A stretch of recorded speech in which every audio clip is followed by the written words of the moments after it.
слабонервные, адыходзьце ад экрану. Давайте, напрыклад, уведзем Беларусь. Такое даследаванне паўнавартаснае раблю ў вольны час. Карына, магчыма, захоча больш за 300 даляраў зрабіць тое, што ты пажадаеш. Так я гляжу, расцэнкі не памяняліся. Еду на канферэнцыю педафілаў. Грумінг быў такі прафесійны, можна сказаць. Ёсць скрыны пашпартоў некаторых беларускіх дзяўчын. Там не толькі быў гвалт, там было нешта большае. Я учора всю раніцу чытала пра Пуціна ўзгадкі. Штосьці было ад Еўгеніка вось ад нацыстаў. Эпштейн працаваў на Масадзе. Ты нейкі канспіратыўныя тэорыі чытаеш? Хто зараз замест Эпштейна гэтым займаецца? Адзін дыкпікі там дасылае, другі там з дзяўчынкамі непаўнагатовымі стасуецца.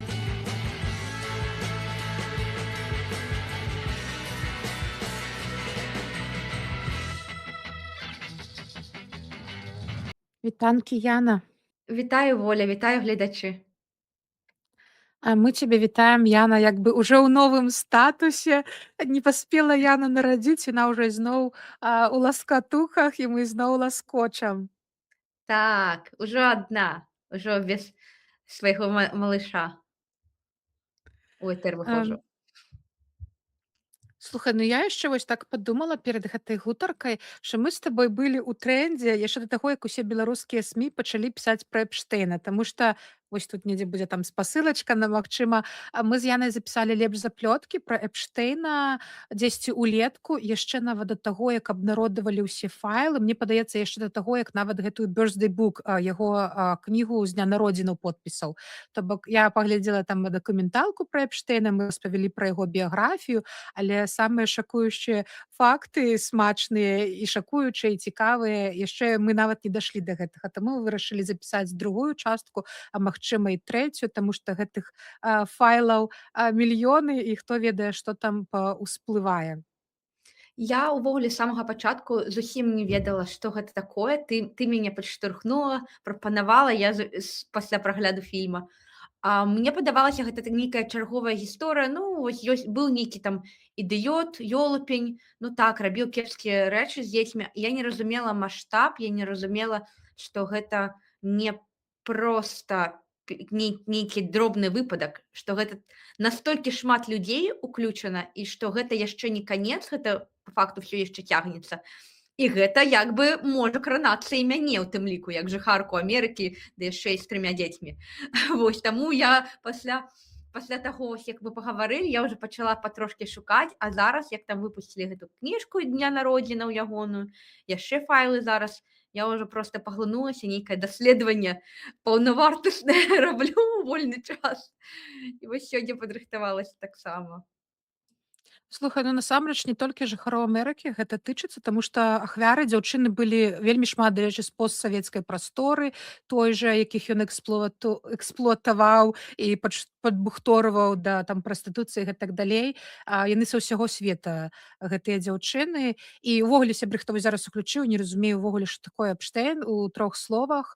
Джефры Эпштэйн самы вядомы, напэўна, секс-злачынец уже стагоддзя там і за ўсю гісторыю Амерыкі, таму што ён быў вельмі багаты ўпловы чалавек, які вакол сябе сапраў кола вельмі багатых уплывовых палітыкаў, бізнесменаў, людзей культуры, і ён займаўся секс-трафікінгам, набіраў дзяўчын з Амерыкі, з розных краін і падкладваў іх пад гэтых вядомых людзей і сам іх гвалтаваў, і шмат гэтых дзяўчын былі непаўнагадовыя.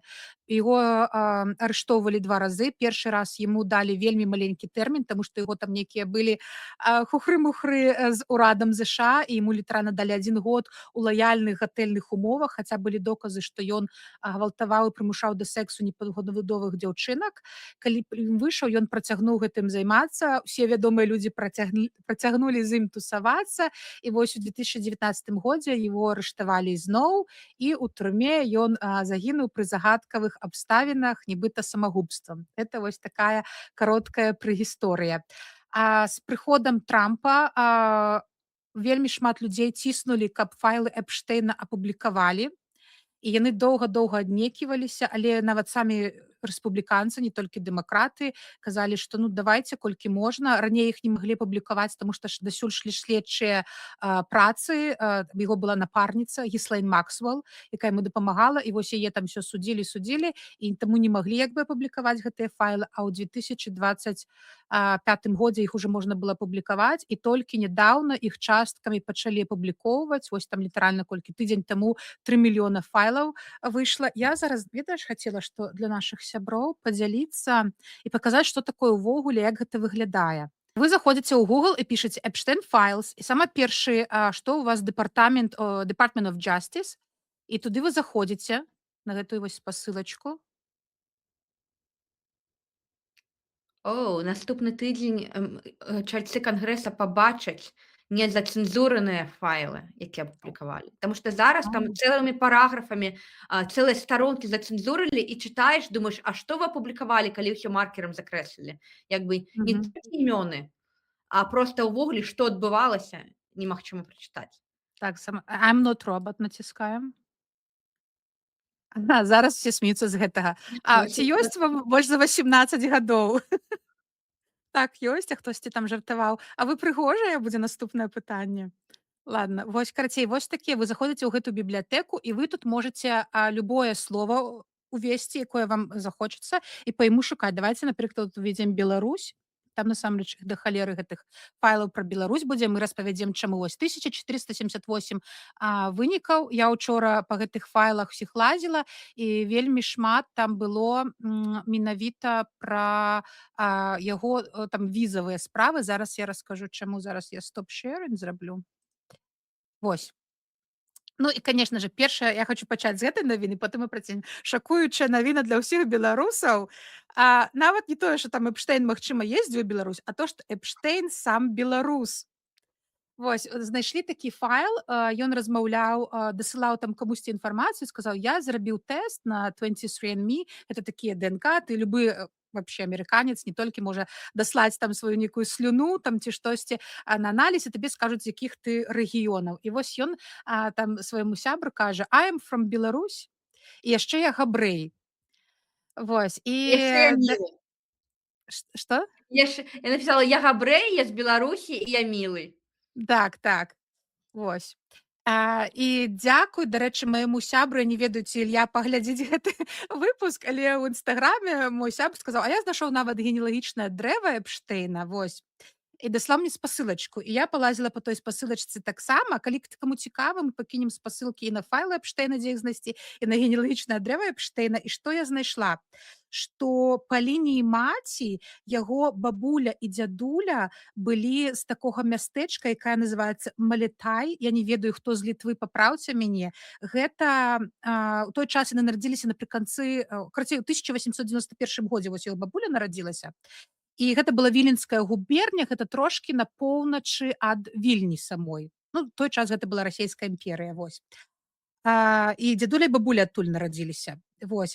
А па бацькавай лініі яго бабуля была з Беластоку, у 1882 годзе нарадзілася. Гэта была тады Гродзенская губерня. Пра дзядулю звестак няма. Вось. Але, ну, ён напісаў, што ён беларус. Я не ведаю, як яму там у гэтым ДНК-тэсце была магчымасць. Сказалі, гэта тэрыторыя, дзе жыло шмат беларусаў, ну, таму што, відавочна, ён, ну, такі вось гэты габрэй з гэтых тэрыторый. Ну і тут цікавае пытанне, там хтосьці напісаў: "Да ніяк ён не беларус, ён проста габрэй, яго там гэці габрэі, які нарадзіліся на тэрыторыі Беларусі". І ведаеш, мне такое, калі гэта там нейкі вядомы, ну, які чалавек зрабіў вельмі шмат добрага, класнага, там, не ведаю, Шагал, ці хтосьці кажа: "Бен Ягуда быў беларусам", вось адразу кажуць: "Ну, гэта беларус". А калі Эпштейн, ну не, гэта ён проста там нарадзіліся на тэрыторыі Беларусі. Мы яго не прымаем у беларусы. Яно так, калі падумаць, можна сказаць, што о, Літва, о, габрэй, быццам бы не Беларусь. Калі так вось выключаць людзей лёгка, дык увогуле беларусаў тых не застанецца. Толькі тых, хто нарадзіліся пасля там распаду Савецкага Саюза, нарадзіліся, жылі і памёрлі. Вось тады толькі беларус. І каб гаварыў па-беларуску, інакш таксама ёсць магчымасць, што выкрэсляць. Карацей, усе беларусы, нават калі такое гаўно. Так, ён асабіста, мне падаецца, нават як-то гэтым яго гэта абрадаваў факт. Вось. А яшчэ там не толькі гэта была ўзгадка з Беларусі, аказваецца, што галоўным каханнем жыцця, як назвалі Эпштэйна, была беларуска.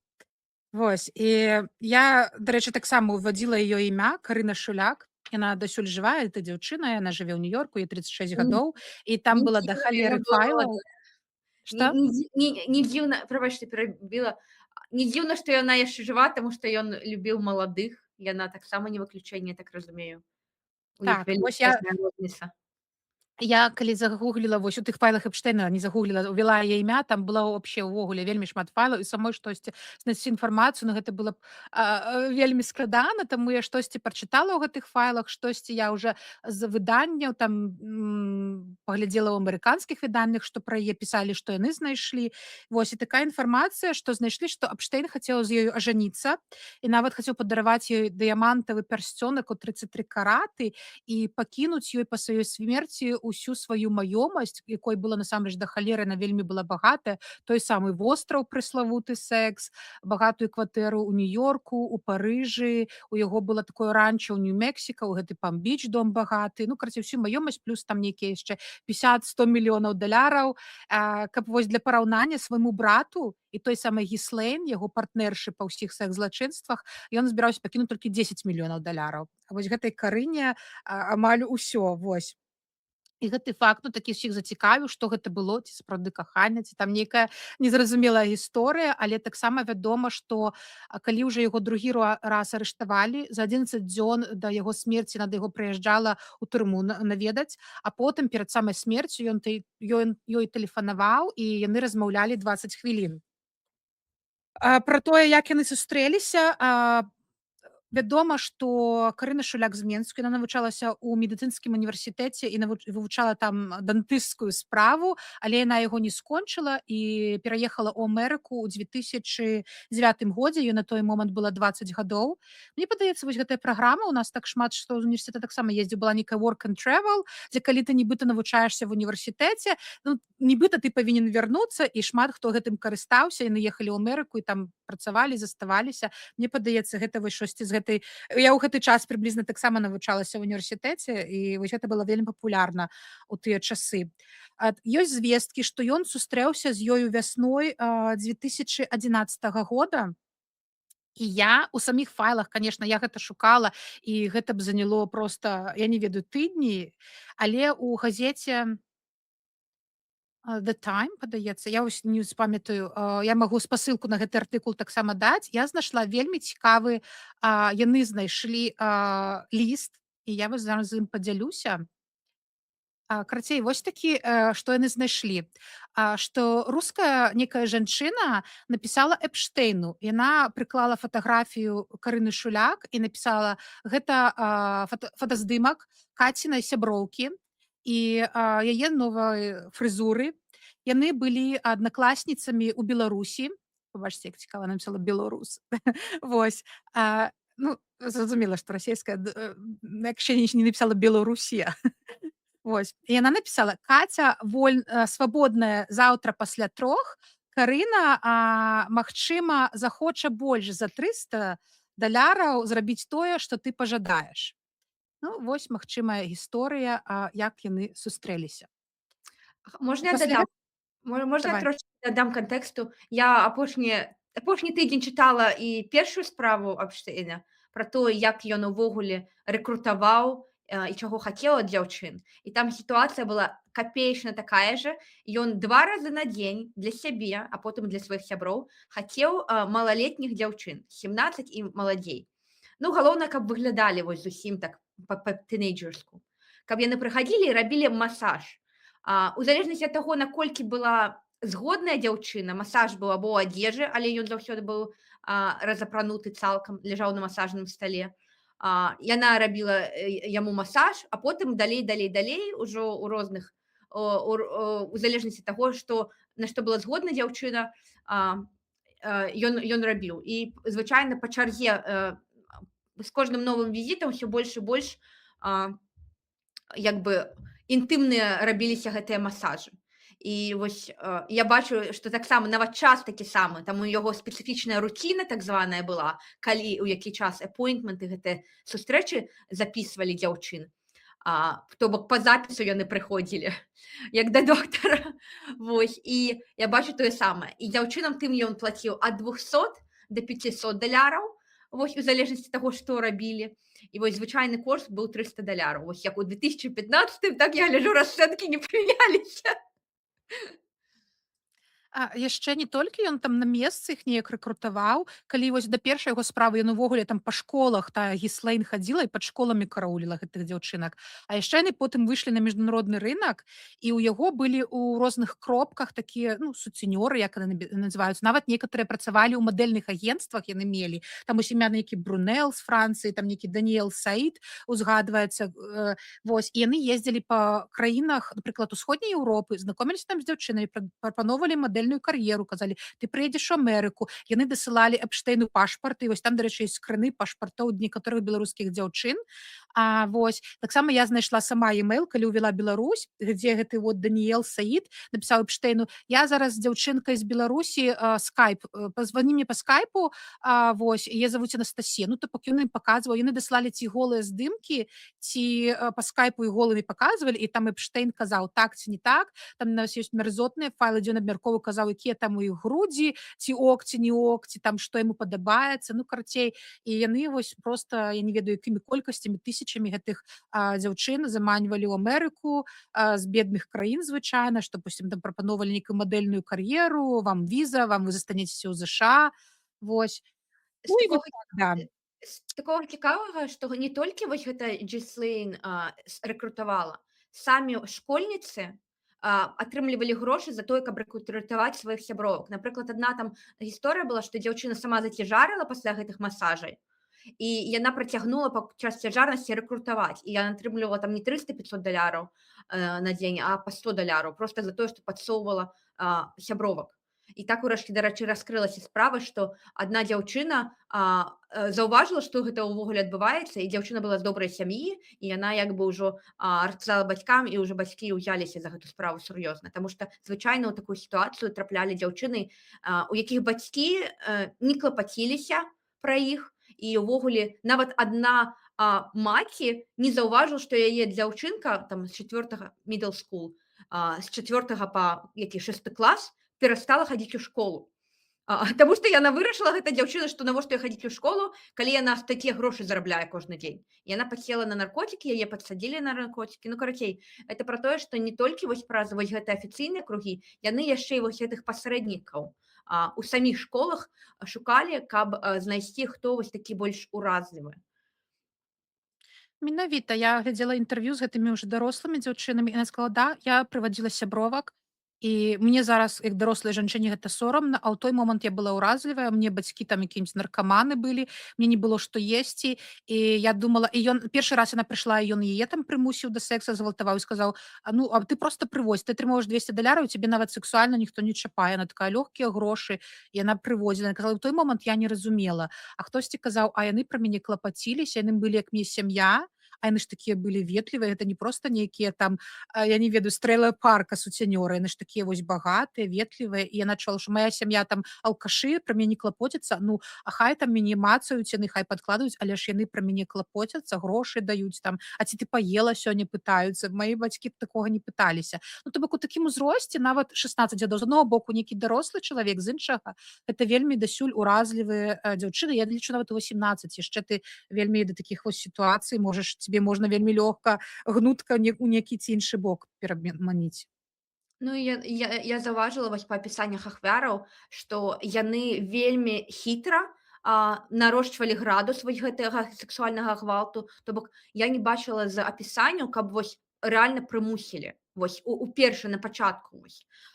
Яны заўсёды вось паступова, але вельмі так настойліва і прям стратэгічна павышалі градус. То бок, ты не хочаш, табе непрыемна, дай-ка паспрабую вось гэта. Ты сказала не і ўцякла, ну, значыць, уже не будзе. Ну, то бок я вось заўважыла яшчэ, што дзяўчыны, якія саромеліся сказаць не, як бы, ой, ну, а што калі ён зараз мяне ўдарыць? І дазвалялі нешта рабіць, тады яны ў наступны раз яшчэ больш гвалту атрымлівалі. То бок вось вельмі гэты грумінг быў такі прафесійны, можна сказаць. Ну, дзесяцігоддзямі яны гэта рабілі. І нават практычна не было гісторый, калі вось на пачатку зноў жа пра першыя кейсы, калі рэальна вось гвалтавалі, вось без сілы там прывязалі, напрыклад. Такога не было. Яны псіхалагічна апрацоўвалі так гэтых дзяўчын. Можа, таму і хацелі маладых, таму што ну іх прасцей апрацаваць. Так, ну і калі мы вяртаемся да гэтай гісторыі з Карынай, таксама ёсць перапіска з гэтай рускай жанчынай, Эпштэйна, і ён там фарварднуў яе месседж, што спачатку Карына такая была, ну, як бы, а, засцярожаная, і ён пажартаваў: «О, яна, напэўна, чытае меды». Ну, то бок яна ведала, хто Эпштэйн быў.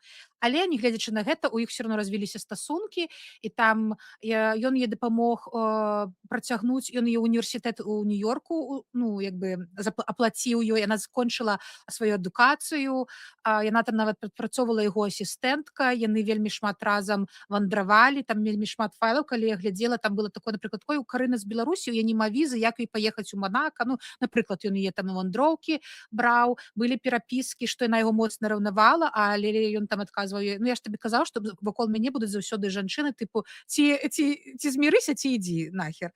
І былі нейкія там пяшчотныя, што ён напісаў, як ён там яе кахае, яна яго кахае.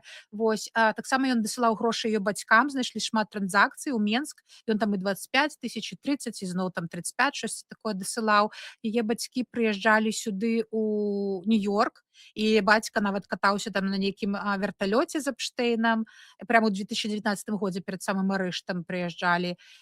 І таксама былі вельмі шмат дакументаў, калі ўводзіш Беларусь, гэта абмяркоўвалі Эпштэйн-візы, і вядома, што ён 2 разы падаваўся на візу, і я так і не зразумела, карацей, невядома, ці ўсё-такі ён даехаў да той Беларусі, таму што вельмі шмат яшчэ было такіх, ну, мы, можа, пра гэта пазней паразмаўляем, у яго было вельмі шмат сувязяў з Расіяй, з Пуціным, і там было такіх шмат: «Я паеду ў Расею праз Беларусь», штосьці такое абмяркоўвацца. Ну, але дакладных звестак, як я разумею, няма, ці ён там прыязджаў, ці не ўсё-такі. Гэтая дзяўчына, калі зараз з ёй пачалі звязвацца ўсе медыа, яна адмаўляецца ад каментароў, мне падаецца, па зразумелым прычынам.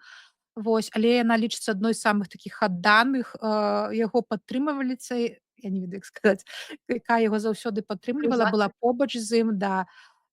Вось, і яна зараз жыве ў Нью-Йорку, там пару гадоў таму ёсць фотаздымак, яе на вуліцы знялі, яна жыве ў кватэры, якая запісана на брата Эпштэйна, ну, то бок усё яго маёмасць, як я разумею, канфіскавалі ўсё, і ён паспеў там некаторыя маёмасці свае на іншых людзей пазапісваць. І там кватэра, яна называлася кватэрай мадэлей, дзе яны раней вось аглядалі тых мадэлей, і зараз гэтая дзяўчына жыве. Яе таксама зарэгістравана нейкая практыка, што нібыта ў яе клініка на адным з Вірджынскіх астравоў частная, якую вось таксама набыў Эпштэйн.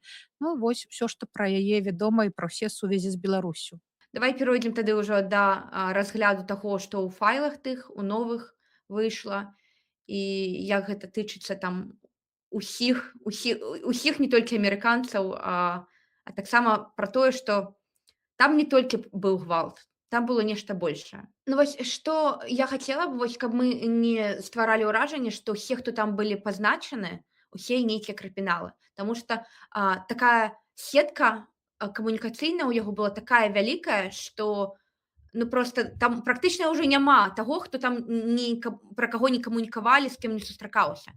Але гэта не значыць, што тыя, хто яго бачылі, хто з ім сустракаліся, яны ўжо адразу педафілы і яны рабілі нешта не так.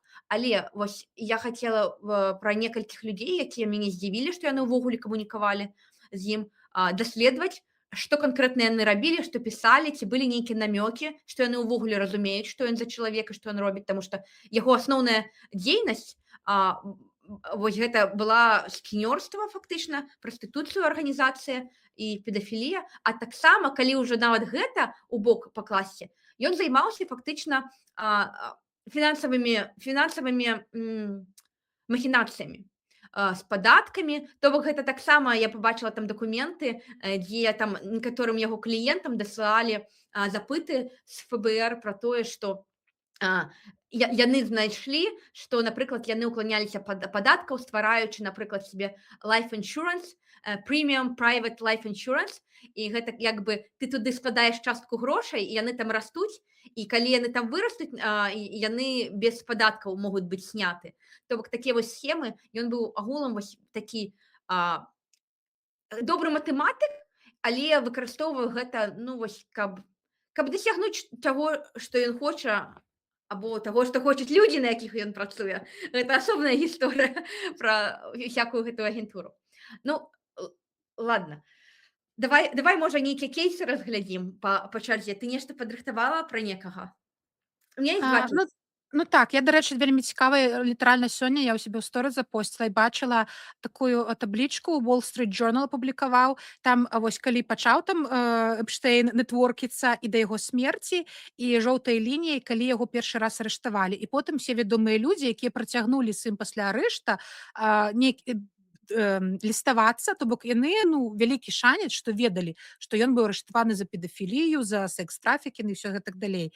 Ведаючы яго, і там, да, дарэчы, было вельмі шмат людзей. Ну, я давай з сябе пачнем, а я потым працягну.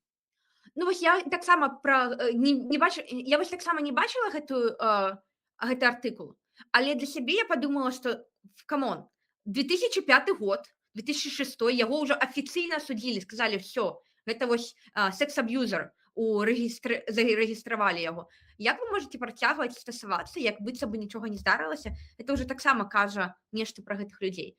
Асабліва калі гэта людзі нейкія духоўныя лідары ці нехта, хто пра мараль там расказвае пра чалавечнасць, пра эмпатыю. Ну вось гэтыя людзі мяне здзівілі.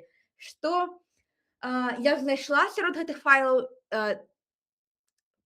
адразу да жорсткага пераходзіць ці лайтовае. Так, усе, хто слабанервны, адыходзьце ад экрану, таму што даволі жорсткія там матэрыялы некаторыя знайшла. Знайшла дзённікі дзяўчын малалетніх, дзе яны кодам запісвалі, што яны адчувалі, што з імі адбывалася, што з імі рабілі. Код быў такі зверху ўніз напісалі літаркі, потом наступны зверху ўніз, слева направо. То бок вось так вось зубочкамі пісалі па 2 радка. І з выразкамі з часопісаў, нейкіх там квіткоў, з рэкламных брашурак таксама пісалі тэксты. Вось адзін такі нататнік блакітненькі з бліскучкамі, ён быў цалкам забіты тым, што з ёй адбывалася некалькі гадоў. З таго, што здзівіла. Гэта былі не проста багатыя людзі, імёны, якія яна там адзначае, ці нікнеймы, гэта імёны выбітных навукоўцаў з самых выдатных універсітэтаў. Напрыклад, Мартин Мінскі, гэта, можна сказаць, это з Гарварда прафесар, які памёр у 2016 годзе. Ён працаваў над штучным інтэлектам, над кагнітыўнымі там мадэлямі. Вельмі такі выбітны. Яго імя ўзгадана. Яшчэ жывы Стэнлі Лэб з універсітэта Чыкага, таксама біяхімічнымі, генетычнымі там даследаваннямі займаецца. Якабсон, там вельмі каўбой, вельмі шмат там такіх імёнаў, некаторыя яна нават неправільна піша, але калі там я ўжо пачала гугліць эти імёны, знайшла, што ёсць лабараторыя, вось у гэтым у Гарвардзе, універсітэт Чыкага, у там вось гэтай Ivy League універсітэты.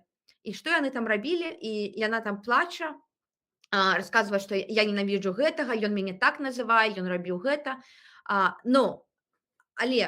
Але гэты гвалт над малалетнімі ад выбітных інтэлектуалаў не ўсё, што як бы здзівіла і ўразіла. Эта дзяўчына, яна некалькі разоў цяжарыла, і яна відавочна малалетняя.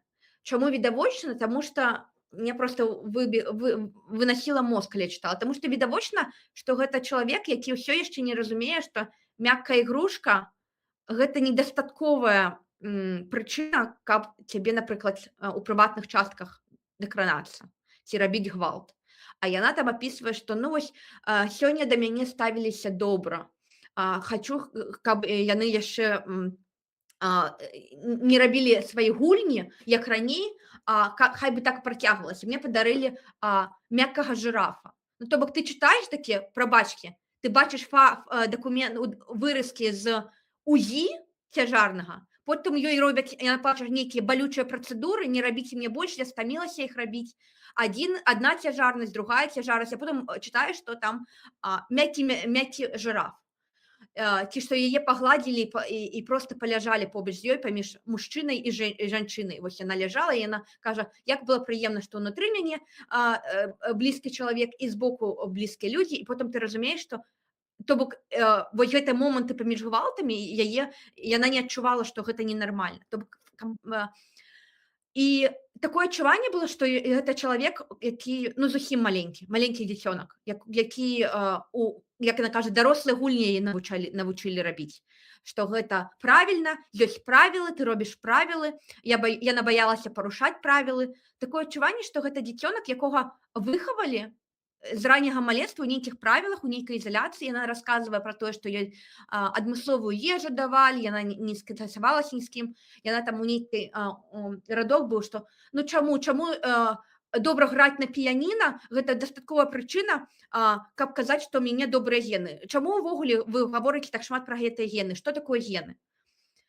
Пасля гэтых радкоў у мяне ўжо зусім памянялася карціна. Я зразумела, што гэта не проста гвалт над малалетнімі дзеля нейкага задавальнення, што ну як бы окей, я ўжо прыняла на той момант, што верхушка ўсіх гэтых багатых, знакамітых, паспяховых людзей ужо проста зажраліся і хацелі чагосьці неверагоднага, і вось гэтыя малалетнія дзяўчыны недасяжальныя, яны вось захацелі зацягнуць і ім дапамог. Окей, прынялі. А тут ужо новая нейкая хваля, нейкае дно дасягнута было, што гэта яшчэ нейкае падмацаванне навуковае там ёсць. З чаго б ёй там давалі гэта выбітное харчаванне, чаго б яе вадзілі там на піяніна, на балет, і пра гены так шмат размаўлялі. Прычым Я хацела табе дадаць, што я якраз чытала пра Эпштэйна, што ў гэтым ранчо, ну, Нью-Мексіка, ён планаваў зрабіць туды ўсіх гэтых здаровых дзяўчын завесці і тыпу ідэальнага чалавека нарадзіць рэпрадукцыю. Ён там быў памешаны на нечым, на вечным жыцці. Ён марыў, вось ён верыў тое, што пасля смерці, калі яго замарозяць, то там аднойчы галаву яго замарозяць, аднойчы там яго воскрэсяць. І ён вось таксама хацеў там назбіраць нейкі спермабанк, і гэтыя, каб дзяўчыны цяжарылі, наражалі новых ідэальных Эпштэйнаў. Таму гэта шосьці ў іх было такое масавае там. Каб не быць галаслоўнай, я нават раздрукавала ўсе гэтыя нататкі дзяўчыны, вось як яны выглядалі. І вось проста вось з гэтага афіцыйнага сайта правасуддзя. Вось гэтыя дзённікі, шматлікія дзённікі і звесткі ахвяраў, дзесяцігоддзі таму яны вось дагэтуль яшчэ людзі, якія там узгадваюцца, яны не асуджаны. Як бы вось гэта мне вельмі устурбавала, што там узгадваліся і апісваліся людзі, якія вельмі ўплывовыя, менавіта навукоўцы. Вось пра вось гэтыя гісторыі пра генетычныя даследаванні.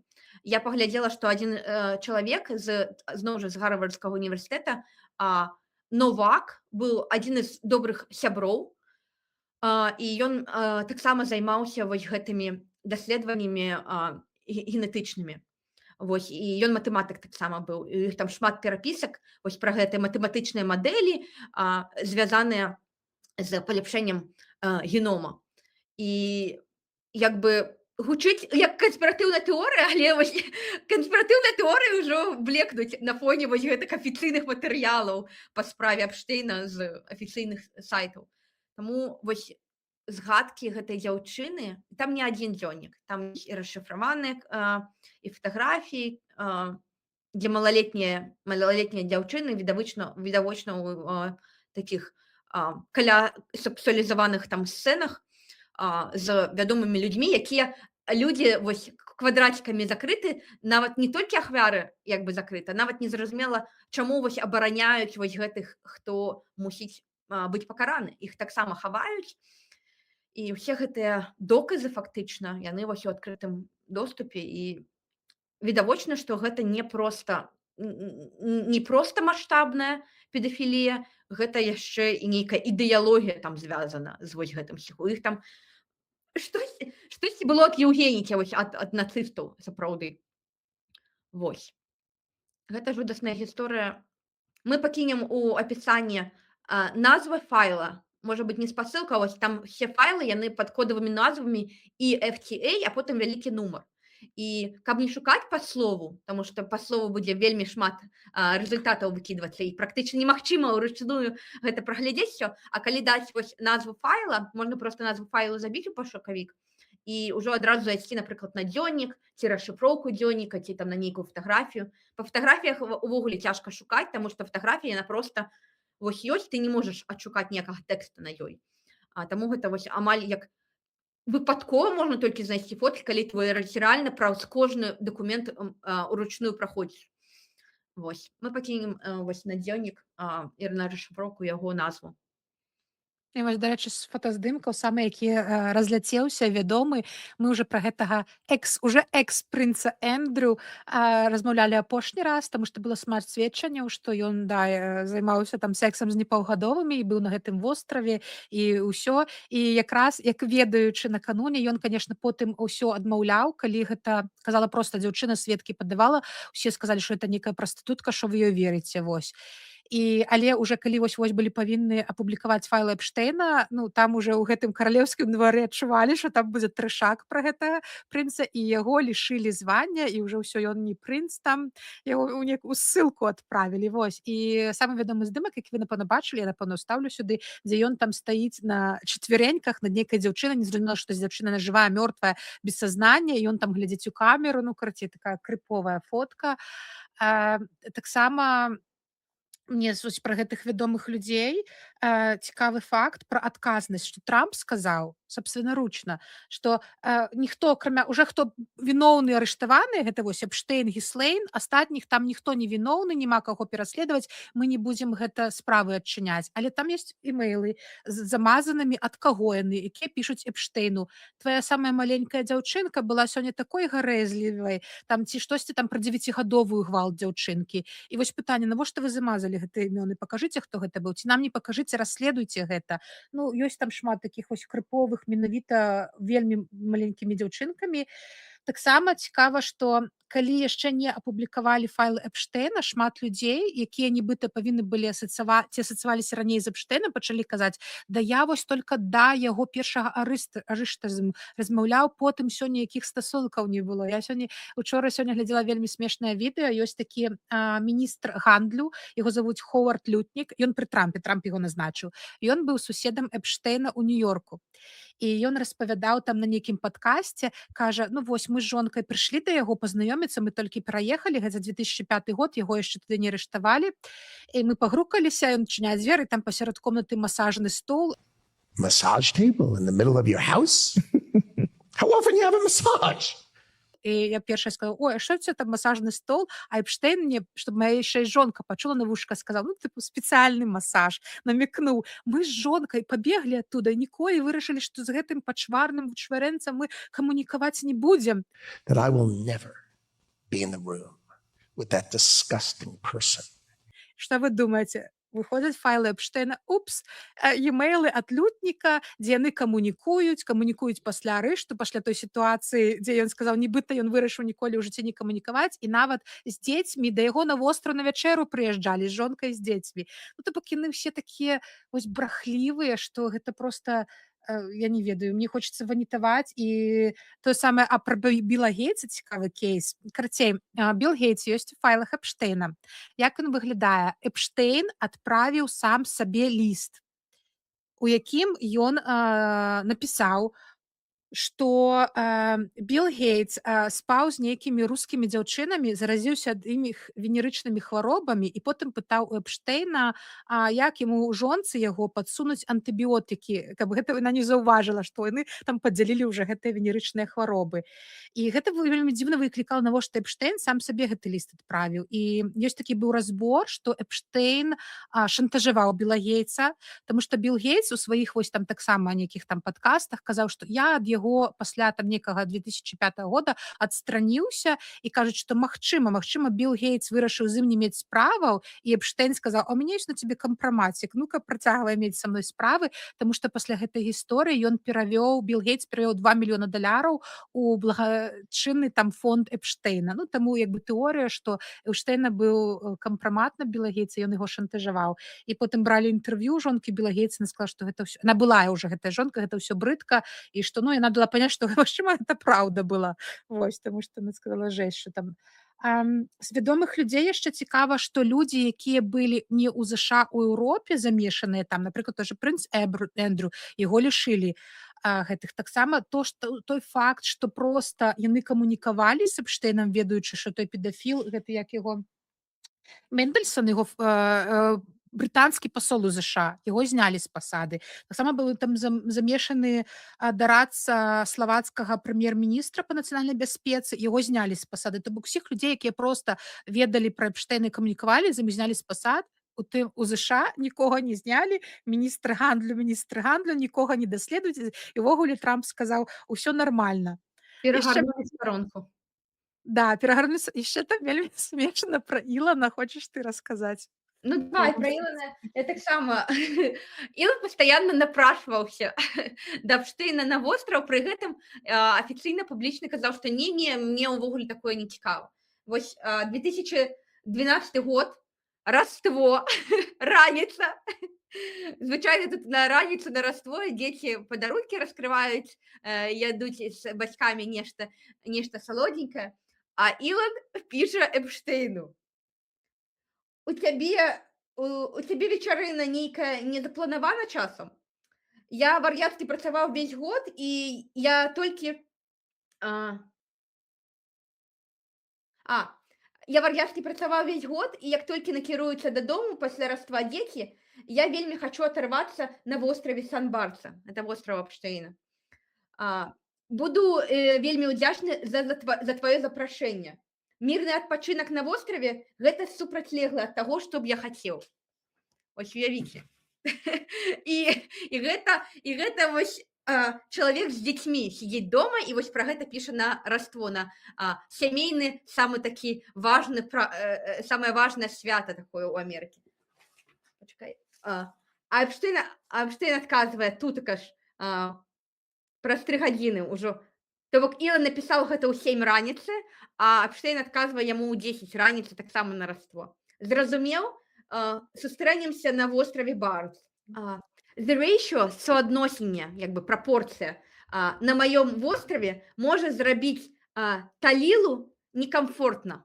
Таліла – гэта жонка Ілона Маска, з якой ён развёўся у сакавіку 2012, я жаніўся у чэрвені 2014 года. То бок ён піша вось гэта з дзецьмі у доме, дзе ўжо Талілы няма, таму што яна развялася з ім на вось гэты кароткі перыяд.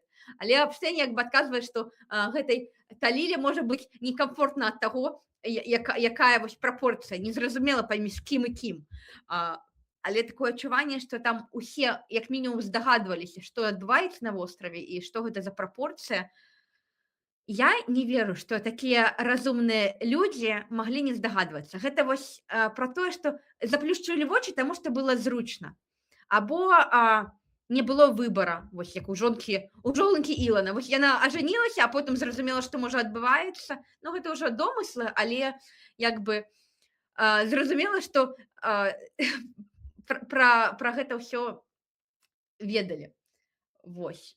Так што Там жа яшчэ ёсць імэйл, дзе Ілон ізноў кажа: «Хачу да цябе прыехаць», а яму Эпштейн кажа тыпу: «Не, у мяне не атрымаецца, давай ўсё». І потым пашлі мімы вось гэтыя, там дзе з мульціка пра Мегамайнд, што там вось гэтага Стівена Хокінза запрасілі на востраў, а Ілона не.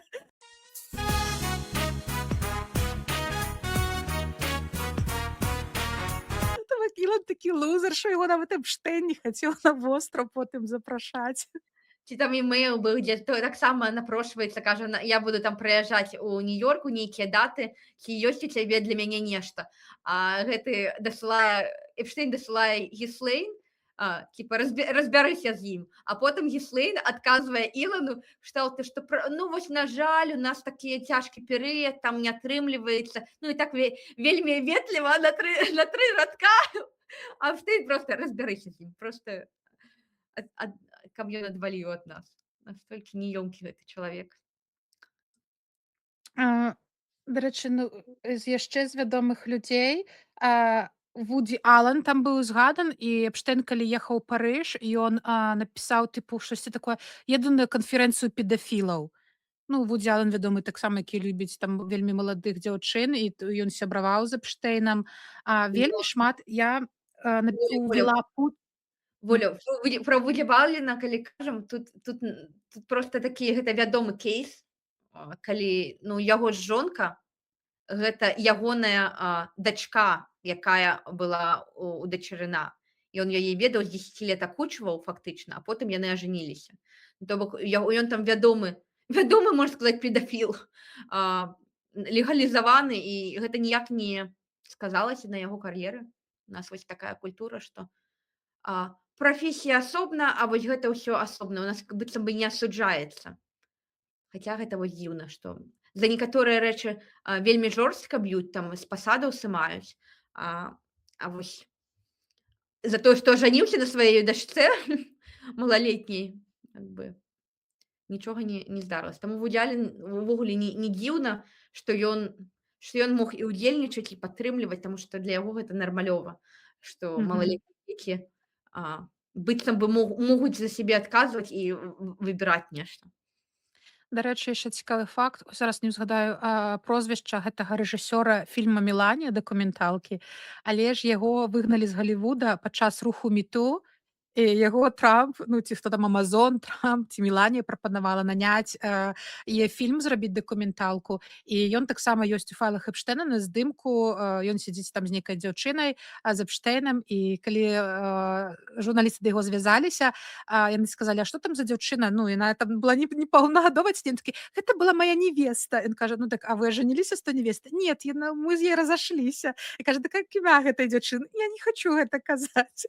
Ну, карацей, так было смешна глядзець, як яны апраўдваюцца як штосьці. Яшчэ быў крынж-факт смешны. У файлах Эпштэйна знайшлі у Гіслейн, рабіла калісьці вечарыну пасля прэм'еры якогасьці фільма, куды яны запрасіла там усякіх гэтых культурніцкіх асоб. І там на той вечарыне прысутнічала маці Мамдані. Ну, вось прыйшла на тую вечарыну, дзе пасля фільма, да, ніхто вообще мне это не закрануў факт. Але ж трампісты-канспіролагі накліпалі штучнага інтэлекта здымкаў, дзе ўжо яна на руках з немаўлём Мамдані на востраве Эпштэйна. І это было так смешна і крынжова. І самае крынжовае, я нават у стужцы пабачыла мае сябры беларусы некаторыя, хто ў мяне ў сябрах гэтым падзяліліся, я ім пішу: «Так гэта ж штучны інтэлект, уже давно разабралі, раскруцілі, а людзі пайшлі у Нью-Йорк пад кватэру ці там, дзе жыве Мамдані, з пратэстам трампісты, што вось Мамдані немаўлём аж быў на востраве Эпштэйна». Мне таксама даслалі гэта. Я такая адразу загугліла, што такое, там нават возраст не адпавядае, і відавочна, што гэта як бы фоташоп. Мне даслалі фоташоп, і ўвогуле, ну наколькі я ведаю, яна нават не пайшла на нейкую сустрэчу арганізаваную Гіслейн, а проста Гіслейн глядзела паказ фільма рэжысёркі вось гэтай мамы. І мне ўвогуле здаецца, ну прабач, рэжысёры не могуць кантраляваць, ці глядзяць педафілы твой фільм ці не. Як бы што яны там робяць падчас фільма. Але нават гэтага ўжо хапіла, каб падхапіць і нейкі бруд накідаць. Ты хочаш ці ты сказаць пра Так, Чомскага? я хацела б яшчэ сказаць пра Наума Чомскага.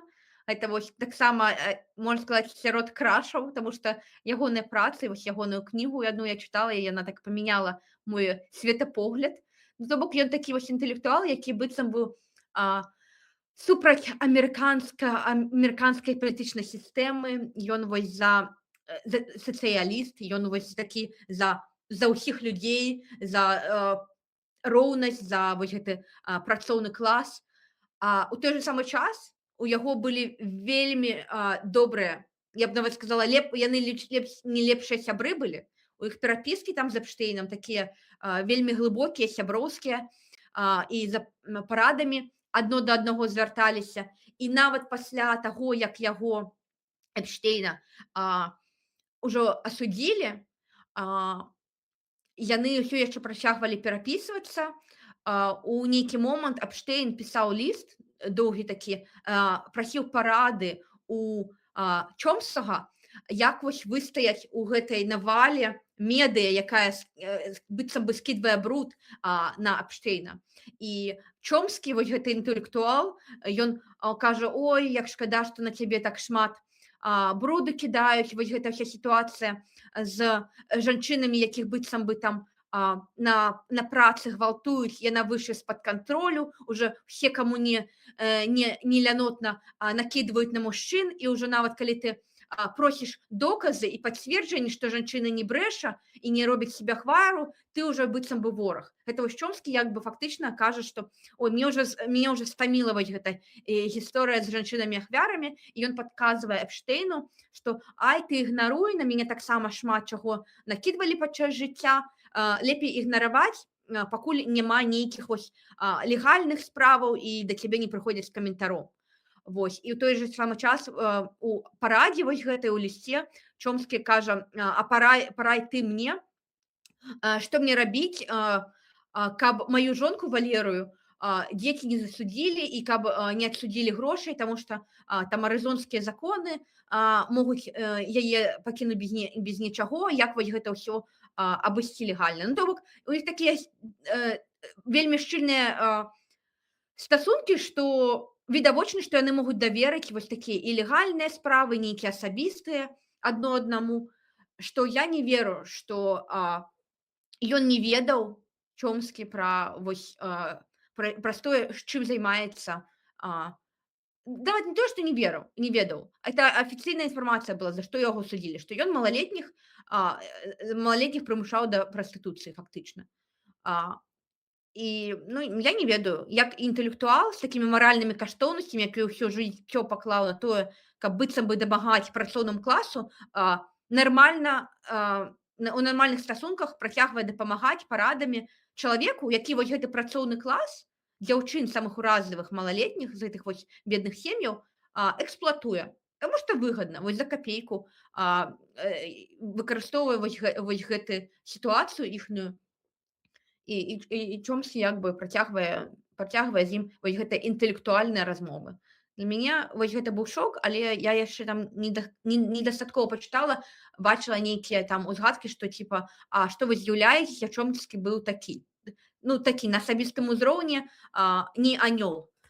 І не трэба думаць, што вось гэта яго прафесійны ўклад інтэлектуальны ў развіццё там лінгвістыкі і іншага, ён неяк вось адлюстроўвае яго асобу. Мне вось гэта ўсё таксама вельмі здзіўляе, што аказваецца, можна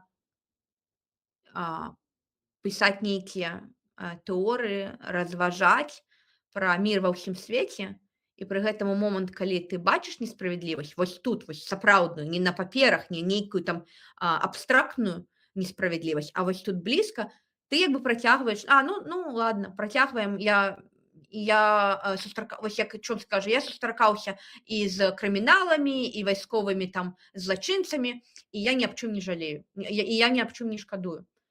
Я думаю, цікава, як гэта? Шкадаваць-то ладна шкадаваць, калі ты нейкую карысць прыносіш, а тут канкрэтна у вас проста сяброўства, і ты як бы падтрымліваеш чалавека, які працягвае займацца гвалтам і эксплуатаваць вось гэтых жанчын.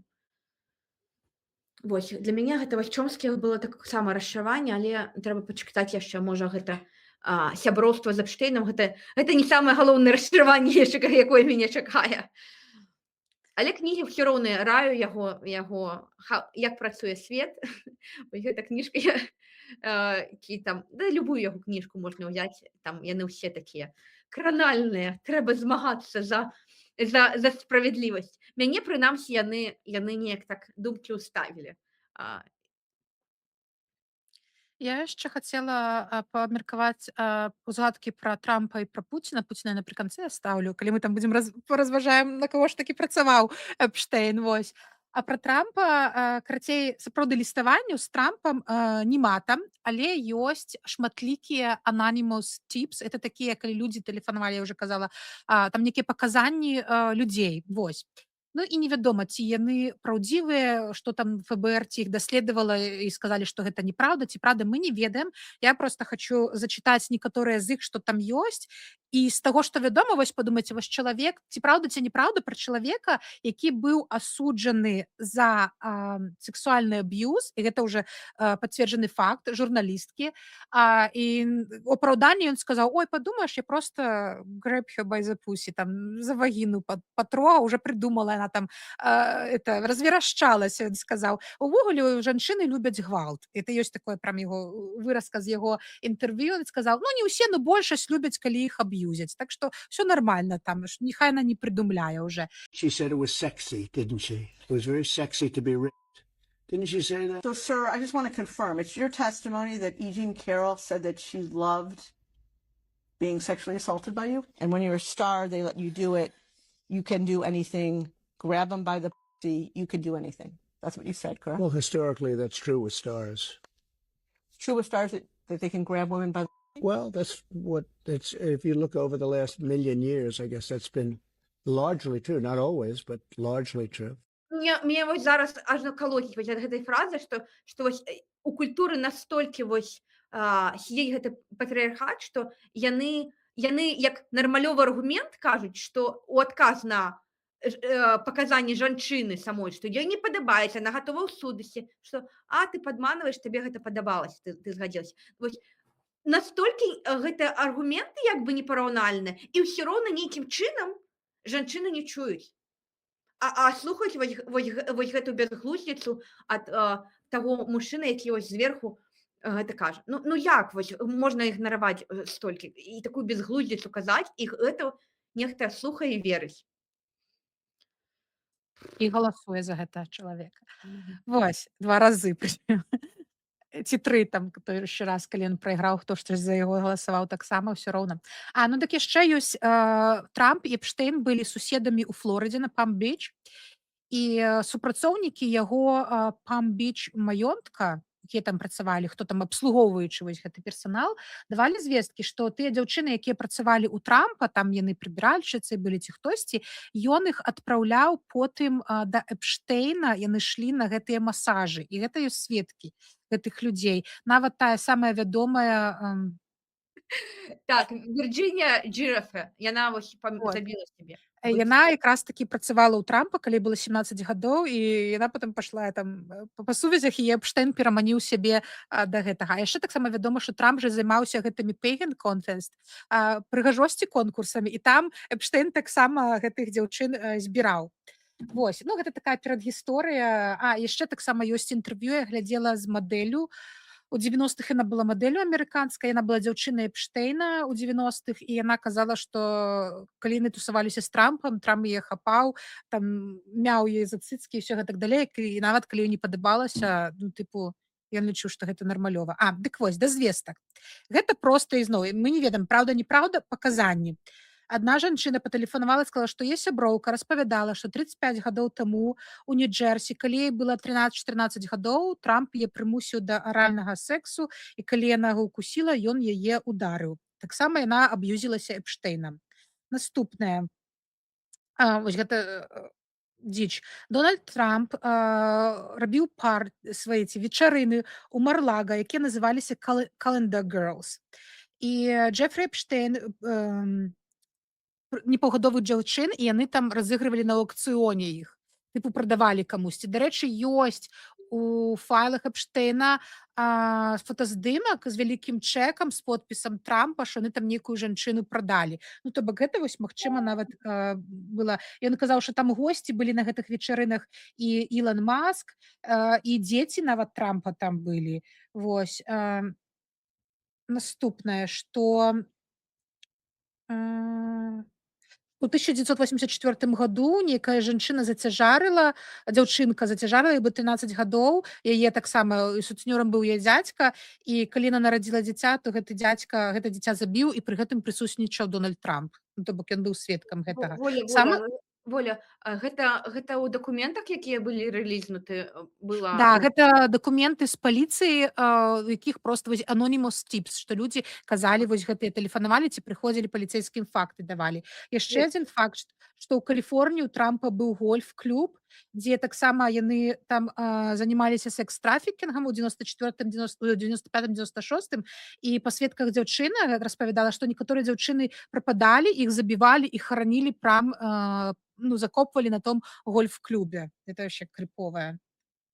Ну, вось у мяне А, гэта пытанне, чаму гэта ніяк не даследуецца? Вось ёсць паказанні, ёсць заява. Гэта дзесяцігоддзямі доўжыцца. На тых же самых гольф-клубах, тыя ж самыя людзі ўдзельнічаюць, яны ўжо пастарэлі, як той прынц Эндрю. А, і ўсё роўна ніякага нават намёка на даследаванне. яшчэ таксама быў такі тыпу медыйны чувак, яго завуць Робін Ліч, і ён уже памёр. І ёсць сведка, які сказаў, што бачыла, як ён задушыў некую дзяўчыну, пряма ну яна бачыла гэта. Але ўжо я не ведаю, што там даследавалі ці не даследавалі, але ён дакладна памёр. А, вось так, такія сведкі, да, не ведаем, праўда, ці не ведаю, ці ўвогуле мы даведаемся, што з гэтага была праўда, але вось, ну, магчыма, частка толькі праўда, магчыма, ўсё, магчыма, нічого не праўда, але, ну, уже з таго, што мы ведаем пра рэпутацыю Дональда Трампа, я асабіста думаю, што штосьці там праўда ёсць, вось. Воля, І нават праблема не ў тым, што як бы што мы даведаемся. Вось як бы для мяне праблема існуе дакладна зараз, што мы жывем у свеце, дзе як бы гэта не даследуецца. То бок калі заўтра са мной, з табой, з дзецьмі нешта здарыцца, ты як бы будзеш у стане, калі табе вельмі цяжка ўвогуле падаць у паліцыю, траўмаваць сябе яшчэ раз расказваючы гэта. Табе не павераць і не проста не павераць, нават не будуць спрабаваць праверыць, ці праўда гэта ці не. Настолькі недавер. Што з гэтым рабіць, дзе шукаць вось правасуддзе, вось гэта праблема. Што гэта не проста вось было і скончылася, а можа была неправда, а можа была праўда, але скончылася. Это праблема, якая зараз існуе, і яна нават горш за тое, яна не вырашаецца. Тое, што вы рэлізнулі файлы з закрытымі імёнамі і няма ніякага правасуддзя над тымі, хто здзейсніў гвалт. Ну, для мяне гэта недастаткова. апошняе, я хацела бы, каб мы разабралі пра ўсе гэтыя чуткі. Таксама я не ведаю, ці мы даведаемся праўду, на каго ж працаваў Эпштейн. Я вось ради цікавасці я ўчора всю раніцу чытала пра Пуціна ўзгадкі. Там 1000 ўзгадак, і я зразумела з таго, што я нават палову толькі я на 500 прагартала, што у Эпштейна был вельмі шмат у яго коле людзей блізкіх да Пуціна.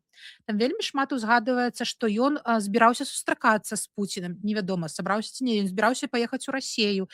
Ёсць шмат e-мэйлаў, якія казалі: я толькі што сустракаўся з Пуцінам, еду да цябе. Ну вось штосьці такога кшталту. Ці у мяне мой сябр, блізкі сябр Пуціна. Ну, карацей, вось вельмі ён наладжваў кантакты з Пуціним, і ёсць дакладна сувязь там у яго коле з усімі, хто быў вакол Пуціна, таму што вельмі шмат узгадваецца, што ён вельмі хацеў гэты нетворкінг з Пуціним зрабіць. Таксама ёсць шмат чутак, і яны раней казалі, што ёсць такі The Diary of CEO выпуск з былым агентам ЦРУ, які, дарэчы, шмат цікавых рэчаў казаў, там пра разведку ўвогуле. І вось напрыканцы ў яго вядоўца Стывен спытаўся: вось калі б ты паклаў там, я не ведаю, ўсё, што ты маеш на тое, ці з'яўляецца Эпштейн агентам Масада, то агент ЦРУ сказаў: так, я ўпэўнены амаль на 100%, што Эпштейн працаваў на Масад, збіраў усю гэтую інфармацыю для Масада. Але вось яшчэ пасля таго, як рэлізнулі гэтыя ж файлы, таксама там пачаліся шуткі, што магчыма ён працаваў яшчэ ў свае часы там на КДБ савецкае, а потым уже на ФСБ там ці штосьці. Таму невядома, можа ён увогуле на ўсіх працаваў і ўсё.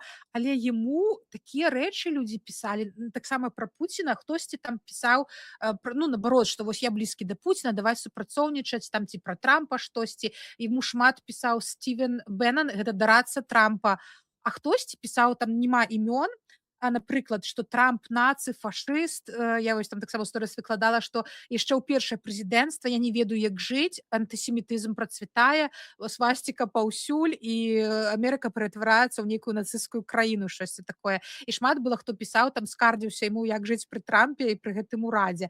То бок мне падаецца, Эпштэйн ён як бы не сябраваў са ўсімі, і ў той жа час ні з кім. У яго была нейкая свая агенда і свой нетворкінг, і ён проста вось як павук гэты нетворкінг, і яму сцікалася ўся інфармацыя за Трампа супраць, а за Пуціна супраць. Ну, тут яшчэ трэба дадаць, што Гіслейн Максвелл — гэта дачка самага вядомага агента Масад, Роберт Максвелл. І увогуле ўся сям'я там проста ўсё іхняе жыццё там з самага дзяцінства было у гэтых кругах.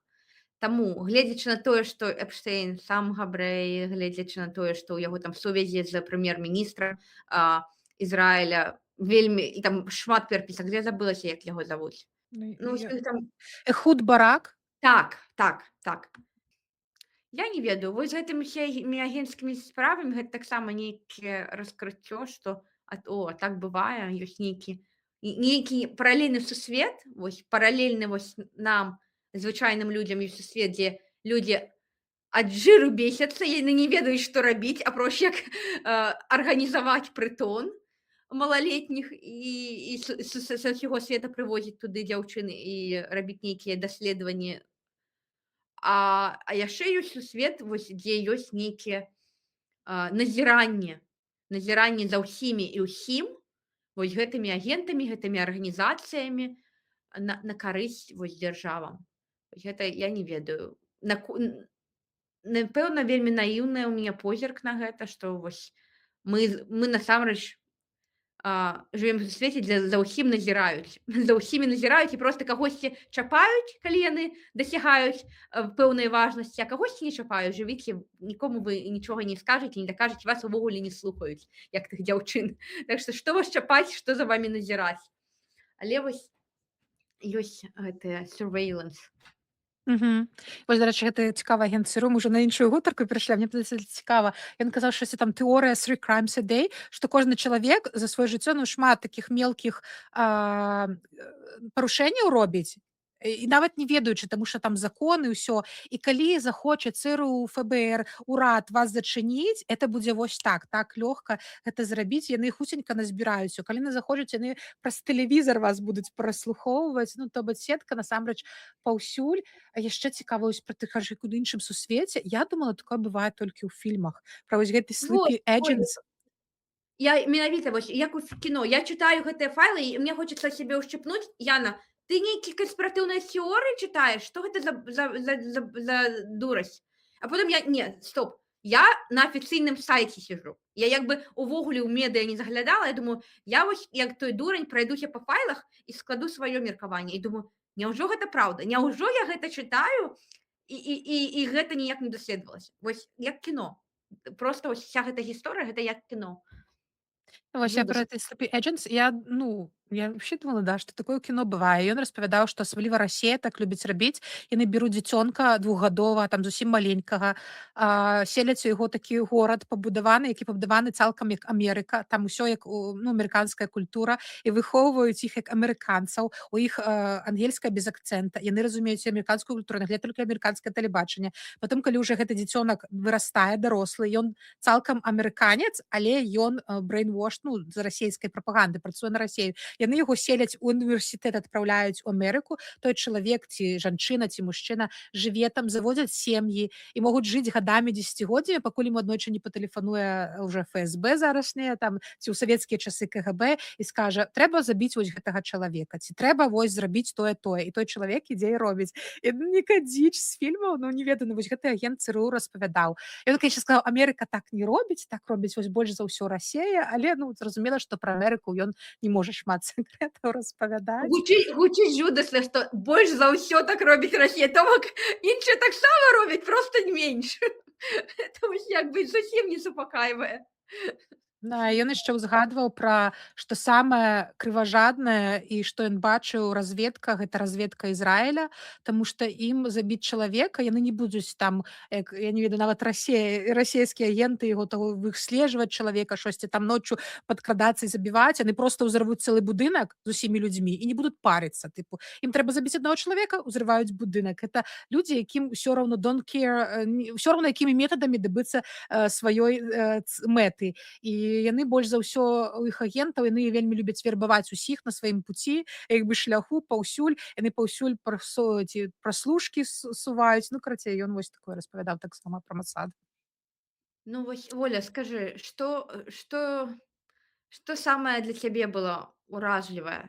Вось ты ў гэтай гісторыі ўжо даўно, як мінімум даўжэй дакладна, чым я а, да, пачала вось яшчэ там летам глядзець усё гэта. Што цябе вось уразіла больш за ўсё?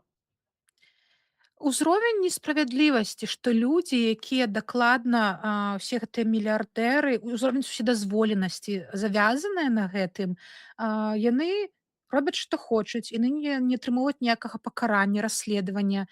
Астатнія людзі проста ім усё раўно. Ну вось тых усе, хто аматары Трампа, сярод амерыканцаў, сярод беларусаў. Ну яны скажуць это ўсё фейкі, ні во што не хачу верыць. Трамп дэдзі, Бог, Ісус Христос і ідуць і набываюць Біблію. Што самыя лицемерныя людзі гэта тыя людзі, у якіх там напісана вось гэта вера ў Бога, але пры гэтым іх перад вачамі робіцца вось такое, яны проста заплюшчваюць вочы. І самае страшнае то, што я не веру ў справядлівасць. Я не веру, што кагосьці дзесьці пакараюць. Можа знойдуць нейкіх такіх гэтых як козлоотпушчення, як на расейскай кажуць.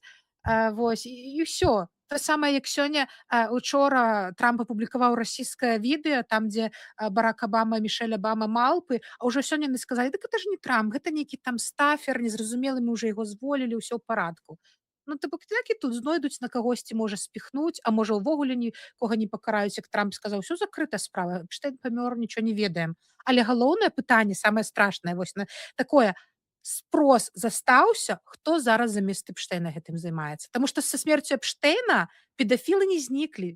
Спрос застаўся, калі гэтыя дзесяцігоддзямі любілі маладых дзяўчат, неважна, ім было 15, ну хаця важна, ці ім нават 19, яны іх грумілі і прымушалі ўсё такое. Ну, спрос на гэта застаўся. Хто зараз гэтым займаецца? Як оно зараз праходзіць? Ну, і кажуць, што гэта быў не адзін Эпштэйн, што іх там было 40 чалавек. Проста Эпштэйн быў зусім наглы, і ён такі быў вельмі харызматычны, разумны, самы такі паспяховы. І насамрэч я вось склала карціну сабе, які ён быў, і ён чапляе тым, што ён сапраўды вось як змя. Ён знаходзіць шлях, ён счытвае чалавека, ён вельмі разумны, у яго аргументы вось слізкі разумны і харызма ў яго была вось там у яго вось гэтым дня народзінаў кнігі гісторыі нейкія расказвалі жарты якія ён там жартаваў ну яно як бы ну яно смешна смешна ты адчуваеш што чалавек умее прывабліваць і зачароўваць а потым рабіць што ўздумаецца. Слухай, вось у мяне яшчэ такое пытанне на паразважаць. Чаму гэта мусіць клапаціць людзей, вось звычайных людзей? Ты вось кажаш, што гэта самае страшнае, што людзей не клапоціць, яны проста працягваюць там жыць, чытаць там сваю кніжку. А чаму іх гэта мусіць клапаціць? Вось я думала нават з гэтага пачаць выпуск. Чаму гэты выпуск увогуле адрозніваецца ад нейкай жоўтай прэсы? Чаму людзям трэба гэта пачуць, паслухаць? Ты ведаеш, я думаю, што вось тыя самыя людзі, якія заплюшчаць вочы на Эпштэйна, яны і заплюшчваюць вочы на то, што там айсы забіваюць людзей, на то, што ў Амерыцы ёсць расізм. А проста ёсць розныя катэгорыі людзей. Ёсць людзі, якія толькі дбаюць пра сябе. Вось мне трэба там, ну, як мой бізнес жыве, як я жыву, а ўсё, што там па-за межамі, гэта мне не дбае. А ёсць людзі з нейкім ну, пачуццём справядлівасці. Мне, напрыклад, я вось таксама ўвесь час думала, і мне падаецца, я нарадзілася з гэтым пачуццём несправядлівасці. Ну, для мяне было доўгі час цяжка зразумець, чаму людзі не такія. Ну, а людзі ж насамрэч розныя. Вось як у Беларусі здаліліся там нейкія пратэсты, і мне паддавалася пасля ўсяго, што я пабачыла у тыя дні збіццё, што проста вось зараз вся краіна павінна спыніць існаваць. Усе павінны выйти на забастоўку і сказаць: мы ніхто не будзе, вся краіна спыніцца, пакуль вось гэтая вот Лукашенко не сыдзе. Для маёй галаве было гэта вось так павінна быць. А людзі пашлі на працу, людзі пашлі многія пісаць у інстаграме, запісвайцеся на нагаточкі, пакуль там кагосьці б'юць. Таму што людзі працуюць мозг па-іншаму. І гэта не проста ім на Эпштэйна ўсё роўно, гэта тыя людзей, якія там вось у жарце. Спачатку яны прыйшлі там за габрэмі, потом прыйшлі там за кімсьці яшчэ, а я быў не габрэй, мне ўсё раўно, а потым прыйшлі за камуністамі, а не камуніст, мне ўсё раўно.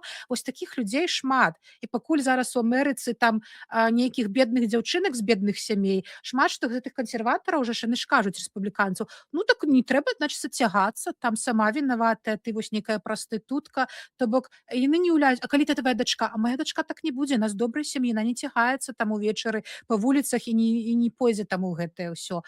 Ім усё роўна, пакуль гэта канкрэтна менавіта на іх не перакінецца, вось іх не зачэпіць. Тады людзі не будуць успрымаць іншых. Ну і што расісты, ну і ўсё, што нацысты, гэта ж нейкія чорныя, гэта ж нейкія мігранты, гэта ж нейкія дзяўчыны незразумелыя. Таму што вось так працуе мозг. Ну, просто няма вось гэтай калектыўнай свядомасці. Так, вось ёсць людзі, якія як бы нарадзіліся, або нейкі досвед рана атрымалі, і яны склалі вось гэту калектыўную свядомасць. Яны вось склалі, што яны частка сусвета, і рана ці позна гэта неяк аукнецца іх. А нехта гэту абстрактную ідэю проста не спажыў, не зразумеў. Мне здаецца, яшчэ ведаеш, это не толькі пра справядлівасць, не. Ёсць вось людзі абстрактнага мыслення, а ёсць людзі вось такія практычныя, тут і цяпер. Вось хтосьці кажа: ну вось навошта мне гэта абстрактныя ідэі, як там у расізм, вось гэтыя ўсе ізмы, што мне да іх? Вось у мяне тут ёсць сваяк, сябар, праца, сябры, што вось вы мне пра гэта ізмы? У іх проста абстрактнае мысленне, вось нейкае разуменне, як на папуляцыі ўсё гэта працуе, і іх няма. Яны не разумеюць, што окей, і калі вось ідзе чарга, а ты стаіш у чарзе, чарга рухаецца, і людзі там паміраюць у твоёй чарзе, то прыйдзе час і твой. Ты з таго, што стаіш у чарзе, як бы не можа быць інакш. Яны не, а я стаю ў чарзе, я бачу спіну. Пра якую вы мне чаргу кажаце, пра якія забойствы? Вось я ж бачу спіну перад сабой. То бок, і людзі проста не могуць абстрагавацца і зразумець, што ёсць нейкія працэсы, якія ты мусіш ведаць, каб табе жылось лепей, што яно не працуе, што вось так вось вузка. Калі ты не бачыш гэтых агульных ніякіх абстрактных ідэй і законаў, ну, ты так і памрэш, не ведаючы, ад чаго ты ўвогуле памёр. Вельмі класна, мне так спадабалася гэта параўнанне пра чаргу, што хтосьці бачыць спіну, а хтосьці што робіцца наперадзе. Трэба запомніць, мне спадабалася. Яшчэ ведаеш, вось з апошняга, такое цікавае адрозненне заўважыла, што вось гэтыя хрысціянскія нацыяналісты, трампісты, у іх вось гэтая, як у бацік нашых, у іх daddy issues. Для іх вось нейкі лідар, і ён... Бацька, дэдзі, адкуль гэта ўвогуле прыйшло ідэнтычна? Да, і Трамп жа сам кажа: мяне называюць дэдзі, і там яны называюць яго дэдзі. Ну, карацей, гэта проста шмаунблодзе Амерыка, Беларусь. Патрыярх. Да, і вось для іх гэты лідар недакранальны. І многія нават, хтосьці не верыць, кажа: нічого не веру, гэта ўсё там фальшыўка з Польшчы сфабрыкаваная, усе пратэстоўцы, праплачаныя агітатары, а хтосьці нават кажа: ну і што Трамп такое вось рабіў? А хто як не ён? Нам трэба выратаваць краіну. Хай, я ўжо забылася, хто гэта напісаў з вядомых людзей, тыпу: мы зараз пакрыўдзім шмат такіх жанчын, мы пакінем іх без справядлівасці, але нам трэба выратаваць ЗША. Калі не Трамп, ну хто яшчэ? То бок яны прызнаюцца яго памылкі. Так вось, калі я штосьці пішу пра Трампа, вось нейкія там ці трампісты, ці тыя, хто вось такі схільны да Трампа, кажуць: а там жа ў файлах і Білл Клінтон быў. І што мне гэты аргумент? Ну так пасадзіць у турму Білл Клінтона. Там знойдзеце там Барака Абаму, хаця я яго вельмі люблю, пасадзіце Барака Абаму. У мяне няма ніякага daddy issues. Мне не важна, хто там, дэмакрат, сусед мой, там сваяк ці трампіст, калі ён прычасны, хай ідзе ў суд. Мне абсалютна няма ніякіх пачуццяў да Біла Клінтона. Нават на тое, што маі маральныя каштоўнасці супадаюць больш з маральнымі каштоўнасцямі дэмакратычнай партыі, чым рэспубліканскай. Але калі чалавек віноўны, хай ідзе ў турму. І для іх яны гэта не разумеюць. Яны мне адразу пішуць там нейкіх дэмакратаў у файлах, як быццам я павінна сказаць: ой, ну да, не, тады не трэба расследаваць. Вот нейкая дзіўная логіка ў людзей. Воля, гэта таксама да таго, што вось я адзначыла, чалавек ёсць ідэй, абстрактных ідэй, а ёсць чалавек, які прывязаны вось да чалавека, да яго вось можна памацаць. Вось ён Білл Клінтон, вось ён, а ты пра нейкія ідэі, да якіх ты у цябе сэрца ляжыць. І мне зразумела, што ты адстойваеш ідэю дэмакратыі, а не Біла Клінтона, таму што ён там дэмакрат. У іх вось ёсць чалавек фізічны Білл Клінтон, і яны за яго трымаюцца. А ты вось уже там паляцела пра ідэі, дэмакратыі, прынцыпы. Людзі могуць мяняцца, але вось прынцыпы яны могуць заставацца. Ты калі сказала вось пра гэтых людзей, якія кажуць, што ну хай ужо там жанчынамі ахвяруем, але зато вось гэты прэзідэнт будзе лідар. Это мне нагадала мяне, якая вось таксама выгаражвала пэўных беларускіх людзей, Міколу Дзядка, і як бы вось гэта стасункі 16гадовай. Як бы простое, што, калі зараз пачаць капаць, адзін дык-пікі там дасылае, другі там з дзяўчынкамі непаўнагатовымі стасуецца. Дык тут не застанецца ўвогуле, хто будзе за беларускую ідэю дэмакратыю змагацца. Але, я вас не ведаю. На ўзроўні Амерыкі я дакладна ведаю, што хопіць людзей тут, дакладна знойдуцца людзі, хто будзе за Амерыку змагацца. Але, напэўна, і ў Беларусі таксама знойдуцца, і як бы трэба агучваць як ёсць. Калі чалавек зрабіў гаўно, трэба сказаць, што гэта гаўно і так рабіць нельга. Каб у грамадстве вось нават наступныя лідары разумелі, што ім гэта таксама аукнецца, што ім за гэта дастанецца, будзе нейкая accountability за такія рэчы. Інакш, калі вось гэта калектыўная свядомасць апраўдвае нешта такое, тады, увогуле няма спадзеву, што будзе нешта добрае. Вось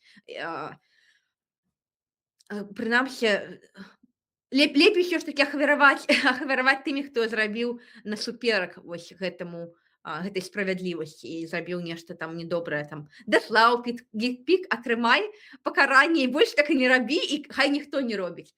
Ужо вылечыцца псіхіка, выстаяць чалавек і будзе як бы рабіць ужо лепш. Можа, гэта нават будзе лепш і таму самому чалавеку, хто вось зрабіў неправільнае. Слухай, смешна. Я думала, давай, як ты сказала, на некалькі частак, на 30 хвілінак, ведаючы ласкату. 30 хвілінак у 3 гадзіны. Як у аднаго дзядка 15 хвілін выпуск уже зрабілі. Дик-пики уже пошли. Коллективная свядомасць. Мы можем просто асобны выпуск.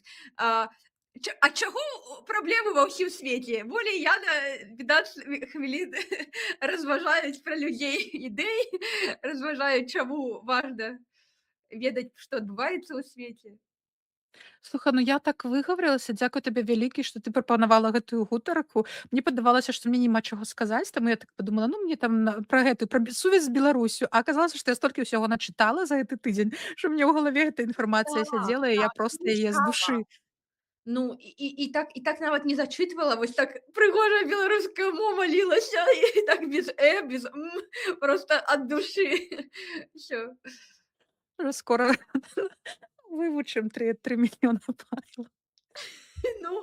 Сябры, гэта толькі пачатак, там кажуць, яшчэ потым 3 мільёна выкладуць. Там я думаю, што там будуць ужо фота і відэа хутчэй. Але я не ведаю, ці праўда, але хтосьці з гэтых блогераў казаў, што вось яны знайшлі нейкі файл там па нумару, як ты кажаш, захавалі яго, а потым вярнуліся, і таго файла ўжо няма, асабліва з Трампам. Яны штосьці падціраюць, прыбіраюць трошкі. Там же была папраўка, калі яны прымалі біл, каб выпусціць гэтыя файлы, яны сказалі, мы іх выпусцім, акрамя тых, што пашкодзяць нацыянальнай бяспецы ЗША. І мне вось падаецца, што кампрамат на Трампа яны могуць... А гарант нацыянальнай бяспекі ў нас хто? Прэзідэнт. Вось, таму штосьці там не ведаю. Насамрэч, Воля, я не расказала шмат жахаў, якія тут былі у гэтым. Ладно ўжо. Трэба, значыцца, частку 3 рабіць. Частку 3. Таму што тут вось у гэтых дзённіках фактычна як пыткі халодным душам, як цяжарыць прымушалі, як там плод у так званую pickled liquid паклалі, яна бачыла іх, што іх было шмат. То бок гэта нагадвае нейкі жудасны, не ведаю, музей ці эксперымент, дзе там нейкія фітус, плады нават захоўвалі. Калі вам цікава, зробім яшчэ одну частку з вось такімі жахлівымі падрабязнасцямі. Напэўна, можам яшчэ паразважаць, як абараніць дзяўчынак ад усяго, як абараніць жанчыну ў гэтым свеце алігархаў-педафілаў. Так, таму што, здаецца, вось гэты вайб, які там быў, ён нікуды не знік з Апштейнам.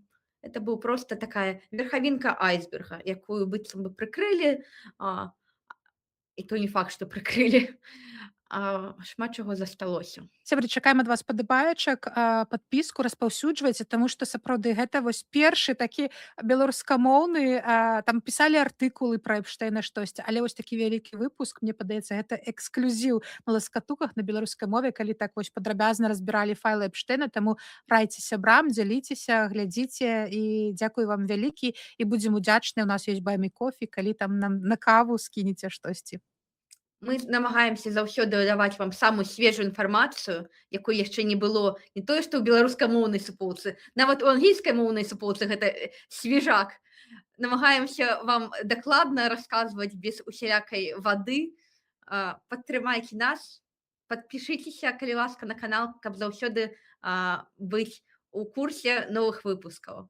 Да пабачэння. Пакуль-пакуль.